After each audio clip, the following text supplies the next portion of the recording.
We, Marilyn B. Shera, Marisa D. Venson, and Jane L. Ayos are the researchers from Trece Martires City District. Our action research is entitled Localized and Contextualized Interactive Assessment in Modular Context, a strategy to improve the academic performance in English among grade 5 learners. Context and rationale.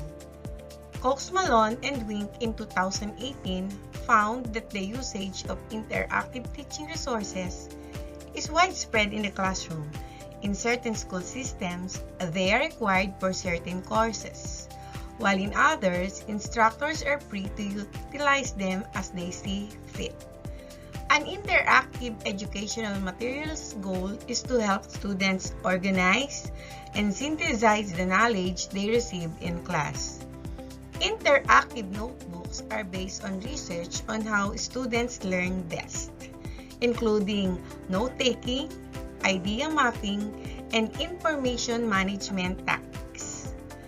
All of this knowledge is combined into a single educational strategy to help students learn. Intervention.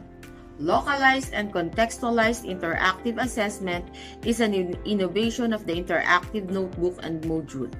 The researcher decided to innovate this strategy to interactive assessment since most of the interactive instructional materials focus more on notebook and module. Angon and Perez pointed out that this innovation in interactive instructional materials allow learners to record information and process it to improve their level of understanding and can be used as an organizational tool for classroom instruction to create a constructivist learning environment.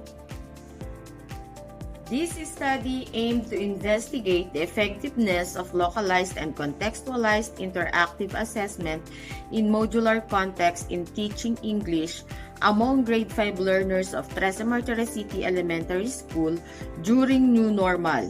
Specifically, this study sought to answer the following questions. First, what is the result of the pretest of the participants of the study before the conduct of intervention? Next, what is the result of the post-test of the participants of the study after the conduct of the intervention? And the last one, is there a statistically significant difference on the pretest and post-test of the participants of the study before and after the conduct of the intervention? The study used pre-experimental 1 group, pretest-posttest design. The participants were 30 grade 5 pupils and were selected using purposive sampling. The instruments were pretest and post-test. Data were analyzed using mean, standard deviation, and paired t-test. Data shows that participants' pretest yielded a mean of 3.1500 and standard deviation of 3.1900. Data shows the participants' post-test yielded a mean of 19.1200 and standard deviation of 0.15637. Data shows the test difference of the participants' pretest and post-test before and after the integration of localized and contextualized interactive. The result obtained the p-value of 0.00. This means that there is a significant difference between the pretest and post-test of the participants. The findings reveal that after the integration of localized and contextualized interactive in teaching among English, among the participants improved their academic performance.